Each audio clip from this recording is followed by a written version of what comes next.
So far away, Lucas, what was your least favourite nerf to a character in a video game?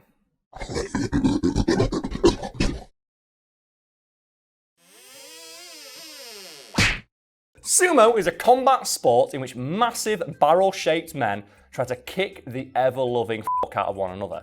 Infamous for its total and complete lack of any weight classes, which invariably sees the largest and roundest mound of man succeeding in the heat of battle, Sumo is notable for having some of the most impressive and dominating winning streaks of any sport.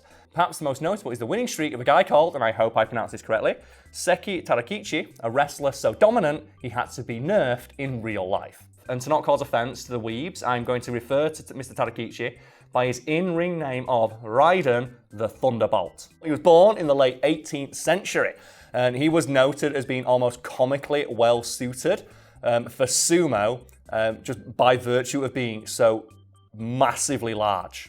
And in the intro, I allude to the fact that sumo has no weight classes, and that is true of traditional sumo in Japan. However, there are foreign sumo leagues where they've tried to introduce the idea of weight classes, because otherwise, the guy who's biggest almost always wins, because the point of sumo is either to push your opponent out of the ring or knock them onto their back, which is very easy to do when you outweigh your opponent by several hundred pounds. Yeah, there are some famous examples, like one we covered in a video about the sumo wrestler who made his head taller. Check out a link to that below if you're wondering what the hell I'm talking about. Where that guy was very short and still succeeded as a sumo wrestler, but he's noted as being an outlier. The reason that guy was so famous is because he managed to succeed despite being so short. And the reason he had to make his head taller is because while there is not a weight limit in sumo, there is a height limit. And if you're too short, you can't compete, because it's seen that if you're too short, you cannot win against the giant men who compete. And in Raiden's case, he stood a reported 6 foot 6 inches tall, or 6 foot 5 inches, depending on which measurement you use, at a point in history where the average Japanese man was about 5 foot 2. It's noted that Raiden's dad noticed that, oh, my son's massive, he'd be great at sumo, and just sent him to sumo camp, where he very quickly became almost unstoppable, without any training by sheer virtue of his massive bulk.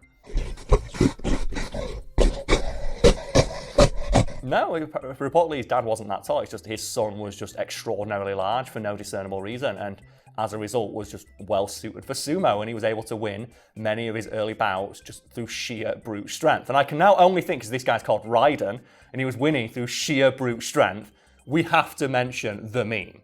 Like my favourite meme in recent memory, because it's related to one of my favourite games, the Armstrong Raiden meme. I've replayed that game on stream like 7 times over the last couple of months because it's so much fun, and I still lose my shit every single time you get to the final fight against Armstrong, and he just stands there and just lets Raiden punch him and just goes and just dusts himself off, come on, what you got?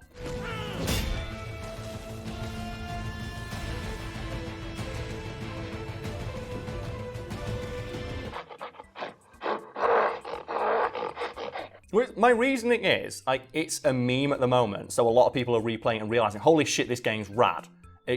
I can complete it in 3 hours, so it's a perfect length of time to play it on a stream, and you have that super hype moment at the end, and the gimmick I do on my stream is, if I manage to cut Metal Gear Excelsius into 69 parts, I do a shot. Yes. Well, he was pretty much unstoppable before training. Afterwards, he was virtually, literally unbeatable. He's reported to have only lost 10 matches in his entire sumo career of about 300 fights. So he has a winning percentage of 95, 96% or something like that, which is the best ratio of any sumo wrestler in history. And his sheer dominance just in combat saw him earning the in-ring nickname of Raiden the Thunderbolt, as just a nod to his explosive, unstoppable power. And this is great as well, because if we're talking about sumo, we're talking about Raiden. We can also put in that clip of Armstrong doing a sumo stomp.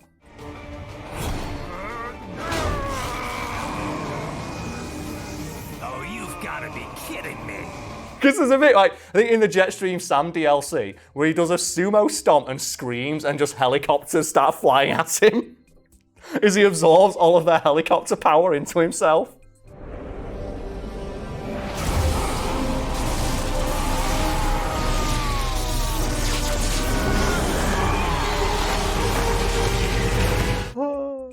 we also can put in the clip of, like, you know, Raiden suplexing Metal Gear Excelsius. It's like, like a sumo wrestler. It's great.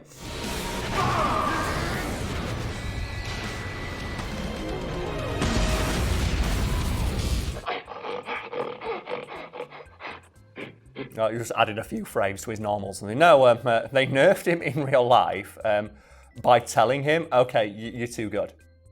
And Raiden's like, what? And the Sumo Association told him, you're so good, we have to limit the techniques you are allowed to use, specifically the ones that, by virtue of your size, are unique almost entirely, such as lifting your opponent and slamming him to the ground, which is a technique in sumo that is rarely seen, but is allowed because just no one's really strong enough to lift up another sumo wrestler. Because they were genuinely worried that him winning all the time would make people disinterested in sumo. And even after they told him he couldn't use these techniques, he still won.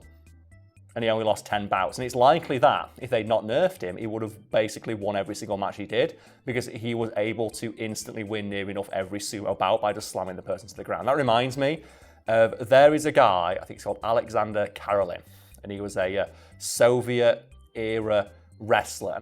He is credited with inventing what is now known as the Karelin lift. And it's essentially a power bomb that you do in traditional Greco-Roman wrestling. And this move is not really unique in wrestling. You see it all the time, but you don't often see it in the super heavyweight category, which is what Karelin fought in. And he is noted as being, similar to Raiden here, one of the most dominating wrestlers of all time, because he was simply so strong he could lift up his opponent and slam them to the mat. And there are stories of opponents willingly being pinned, which is basically an instant loss in wrestling, rather than get slammed, because being pinned lost 1 point, being slammed, you were injured and couldn't compete for the rest of the day. It's like they would rather take the pin than get slammed by him. And even then, some people couldn't stop that happening, because that Karelin was so strong, even if these giant 300-pound men were rooting themselves to the ground and became dead weight, you could still lift them up and do it. And as a result, that move became known as the Karelin lift, not because it was unique, but because he was the only one who could do it. Because it was basically, I think it was like a double underhook slam or something. There'll be a fact about the exact name of the move that he did, but they called it the Karelin lift because he's literally the only one on earth who could do it in his weight class. The Russian bear, yeah. Or, and this is the best one, the Experiment. That's what his nickname. And the thing is, what's cooler, the Experiment or the Thunderbolt? Both are pretty cool. But the Experiment is a pretty good one. And yeah, nerfed in real life.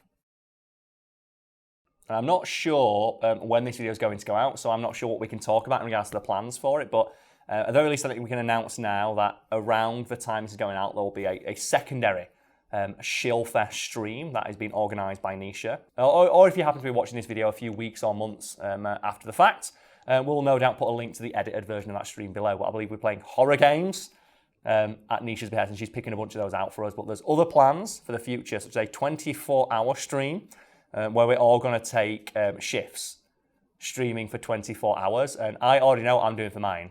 So I've had it planned since we thought about it, and it is Hype Fest. And it's going to be all the hype moments I've mentioned in videos just in a row with the audience. So we're going to do that, the Revengeance fight. We're going to do the Transformers Devastation. We're going to watch Doggo Force.